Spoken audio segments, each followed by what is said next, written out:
So welcome back to React.js tutorial और ये है पार्ट 8 और इसमें हम देखने वाले हैं React.js की इवेंट हैंडलिंग। और मेक श्योर कि आपने प्रीवियस 7 वाला पार्ट देखा होगा। तो चलिए आगे बढ़ते हैं। तो अब हम जाने वाले अपने कोडिंग में, और ये वाला कोडिंग जो हमने लास्ट में किया था, बेसिकली इवेंट हैंडलिंग क्या होता है। तो सबसे पहले हमें समझना पड़ेगा इवेंट क्या होती है। तो जब यूज़र UI के साथ इंटरेक्शन करता है, जैसे कि क्लिक करना, डबल क्लिक करना, माउस को एंटर करना, ऐसी काफ़ी सारी इवेंट्स। तो ये जो सारी मूवमेंट्स होती है या फिर एक्शंस होते हैं, तो उसके लिए जो भी परफॉर्म होता है, मतलब कि जैसे मैंने क्लिक किया तो क्लिक करने के बाद क्या होना चाहिए, तो वो सारी इवेंट्स होती है। तो वैसे ही React.js में हम इवेंट्स देखने वाले हैं, जैसे कि ऑन क्लिक है, ऑन डबल क्लिक है, depends on requirement. Different types की इवेंट्स हो सकती हैं। तो चलिए देखते हैं कि इवेंट्स हम कैसे कर सकते हैं। तो सबसे पहले हम सबसे बेसिक इवेंट्स जैसे कि ऑन क्लिक इवेंट बना के देखते हैं। तो मैं यहाँ पे सिंपली एक बटन बना रहा हूँ और बटन में सिंपली लिखूँगा क्लिक मी, और यहाँ पे हम इवेंट एक बनाएंगे ऑन क्लिक। तो जैसे ही आप ऑन लिखोगे तो आपको सारी इवेंट्स यहाँ पे मिल जाएगी। तो मैं यहाँ पे सिर्फ एक ऑन क्लिक बना रहा हूँ, और हम सिंपली क्या करने वाले हैं, मैं यहाँ पर राउंड ब्रैकेट, और हाँ, मेक श्योर कि आप React.js में ES6 मतलब कि ECMAScript 6, तो ये वाला वर्ज़न आप यूज़ कर सकते हो। उसकी सिंटैक्स थोड़ी डिफरेंट है, लेकिन अगर वो सिंटैक्स आप यूज़ करोगे तो आपके लिए काफ़ी बेनिफिशियल होगा और आप React में काफ़ी और अच्छे से काम कर पाओगे। तो ये सारी ECMAScript है, तो ये भी आपको ध्यान रखना है और सीखना भी है। तो यहाँ पे हम ज़्यादा डिटेल में नहीं जाने वाले ECMAScript के, लेकिन सिर्फ नॉर्मल जो भी हम यूज़ करने वाले उसको हम डिस्कस करेंगे। तो यहाँ पे मैं सिंपली लिखूँगा console.log, और मैं यहाँ पे कुछ लिख दूँगा जैसे कि क्लिक्ड, और चेक कर दे कि इसका आउटपुट आ रहा है कि नहीं। तो यहाँ पे रिफ़्रेश हो चुका है क्योंकि हॉट रीलोडिंग है। तो मैंने कंसोल क्लियर कर दिया और हम क्लिक करते हैं। तो जैसे ही मैंने क्लिक किया यहाँ पे क्लिक्ड आ गया। तो ये तो मैंने डायरेक्टली कॉल करवा दिया। तो अब देखते हैं कि अगर ये निकाल दे तो क्या होता है। तो मैं जैसे सेव कर दूँगा तो वो अपने आप ही क्लिक आ जाएगा। द रीज़न इज़ कि जब हम ऐसे राउंड ब्रैकेट और पॉइंट्स टू एरो फंक्शन जैसे हम बनाते हैं, तो वो क्या करता है कि वो क्लिक इवेंट जनरेट करता है, मतलब वो बाइंड होता है। तो जब बाइंड होता है तो क्या होता है कि जब हम क्लिक करते हैं तभी एक्शन परफॉर्म होता है। और अगर हम बाइंडिंग नहीं करेंगे, अगर ये नॉर्मल कोई जावास्क्रिप्ट होती या HTML का कोई पेज होता, तो डेफिनेटली जब तक मैं क्लिक नहीं करता तब तक वहाँ पे कुछ भी एक्शन परफॉर्म नहीं होता, ये वाला लिखने पे भी। लेकिन यहाँ पे हम React.js कर रहे हैं, तो यहाँ पे आपको फंक्शंस को बाइंडिंग भी करना चाहिए और एरो फंक्शन से उसको नोटेशन भी देना चाहिए। तो उसीलिए हम यहाँ पे नोटेशन देते हैं कि राउंड ब्रैकेट और जो भी एरो फंक्शन है वो हम देते हैं। तो इससे क्या होगा कि जब भी मैं क्लिक करूँगा तभी उसका एक्शन परफॉर्म होगा। तो इसी के साथ हम देख सकते हैं कि फंक्शंस, अब फंक्शंस कैसे कॉल करना है वो हम देखना है, लेकिन उसके लिए पहले हमें फंक्शंस बनाना पड़ेंगे।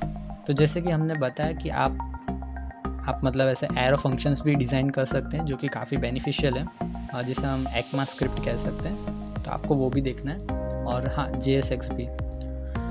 तो बेसिकली हम एक फ़ंक्शन बनाने वाले हैं, लेकिन फ़ंक्शन अब दो तरह से आप बना सकते हो, जैसे कि एक नॉर्मल वाला फ़ंक्शन और दूसरा होगा जिसको आप बाइंड कर सकते हो। तो बाइंड करने के लिए हमें कंस्ट्रक्टर बनाना पड़ेगा, और मैं यहाँ पे प्रॉप्स या वैसा कुछ भी पास नहीं कर रहा हूँ, लेकिन अगर आप चाहे तो यहाँ पे ऐसे प्रॉप्स पास कर सकते हैं। लेकिन अभी मुझे प्रॉप्स की कोई ज़रूरत नहीं है, तो मैं प्रॉप्स पास नहीं कर रहा हूँ। तो एक काम करते हैं, सुपर भी नहीं लिखते हैं, और एक बार सिर्फ चेक कर लेते हैं कि ये कंस्ट्रक्टर एग्जीक्यूट हो रहा है कि नहीं। तो मैं यहाँ पे सिर्फ टेस्ट लिखूँगा और मस्ट कॉल सुपर, इसीलिए हमने चेक किया था कि यहाँ पे चल रहा है कि नहीं।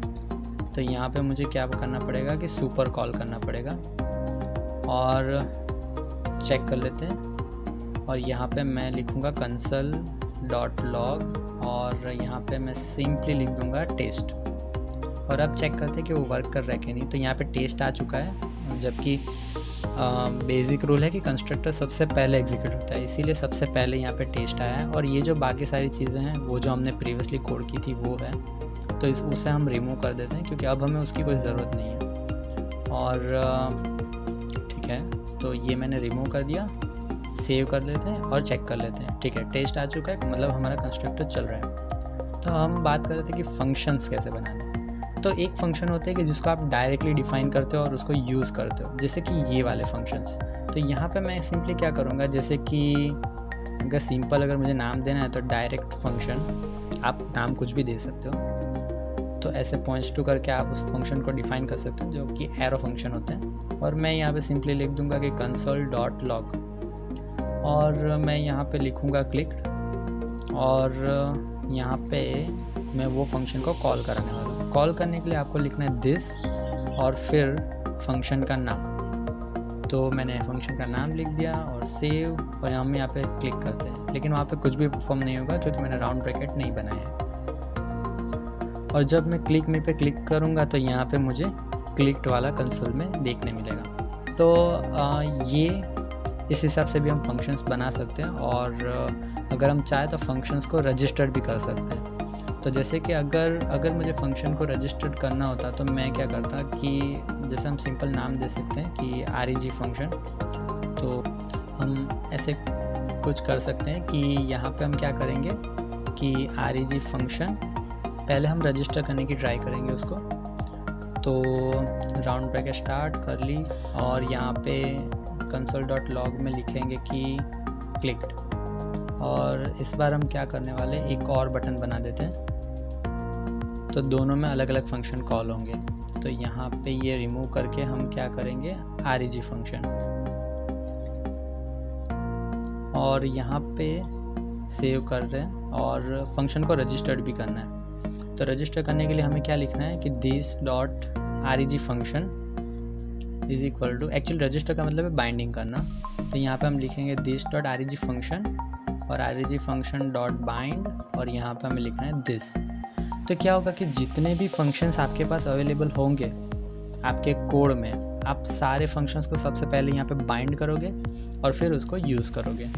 तो अभी मैंने बाइंड कर दिया, और अब हम देखेंगे कि यूज़ करके कि वहाँ पे एरर आती है कि नहीं, या फिर रन होता है कि नहीं। अगर एरर होगी तो हम सॉल्व करने की ट्राई करेंगे।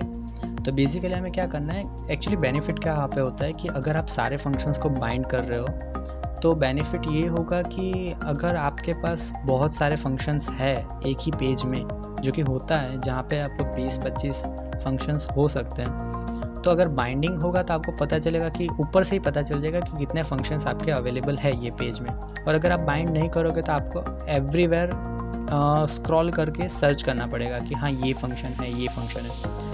तो इन सब बातों का आपको ध्यान रखना है। तो ठीक है, हम चेक करते हैं कि हमने जो बाइंड किया वो वर्क कर रहा है कि नहीं। तो मैंने यहाँ पे स्पेसिंग नहीं दी है एक्चुअली, तो मैं BR एक रख देता हूँ। तो यहाँ पे 2 हो चुके हैं, तो फर्स्ट में क्लिक और दूसरे में भी क्लिक्ड। तो इसी तरह से हम दोनों फंक्शंस को यूज़ कर सकते हैं। तो ये था डायरेक्ट फंक्शन और ये था बाइंडिंग फंक्शन। तो हम क्या कर सकते हैं कि इसी तरह से फंक्शंस को बाइंड भी कर सकते हैं। तो ये डिफरेंट टाइप्स थी कि हम कैसे फंक्शंस और बाकी सारी चीज़ें यहाँ पे यूज़ कर सकते हैं, और इवेंट हैंडलिंग एक्चुअली। तो यहाँ पे मैंने सिर्फ ऑन क्लिक ही दिखाई है, लेकिन आप नॉर्मली जो HTML में जो भी सारी इवेंट्स अवेलेबल हैं वो सारी इवेंट्स आप यूज़ कर सकते हो। जैसे कि अगर कोई टेक्स्ट बॉक्स होता तो टेक्स्ट बॉक्स की चेंज पे भी हम कोई इवेंट यूज़ कर सकते हैं। जैसे कि अगर मैं यहाँ पे एक BR रखूँ और यहाँ पे क्या करेंगे कि हम इनपुट टाइप वाला टैग लेंगे। तो इनपुट में टाइप टेक्स्ट, अभी मैं सिर्फ ऐसे ही रख रहा हूँ और चेक करते हैं। ओके, तो यहाँ पे टेक्स्ट बॉक्स आ रहा है। तो अब मुझे क्या करना है कि ऑन टेक्स्ट चेंज, या फिर हम ऑन चेंज भी ले सकते हैं। तो मैंने यहाँ पे ऑन चेंज लिया है, और हम क्या करेंगे ऑन चेंज पे यहाँ पे ई का मतलब होता है इवेंट।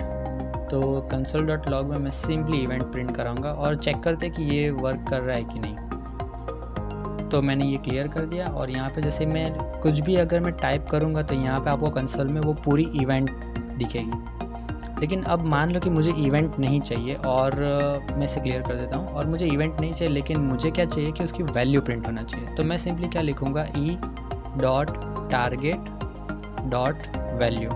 तो जैसे ही मैं ये लिखूँगा और सेव करके रिफ़्रेश करूँगा, तो जब भी मैं कुछ भी टाइप करूँगा तब उसकी वैल्यू प्रिंट होगी। तो इसी तरह से आप सारी इवेंट्स हैंडलिंग यूज़ कर सकते हैं। तो इस वीडियो में बस इतना ही, और बने रहिए हमारे साथ, क्योंकि मिलते हैं नेक्स्ट वीडियो में।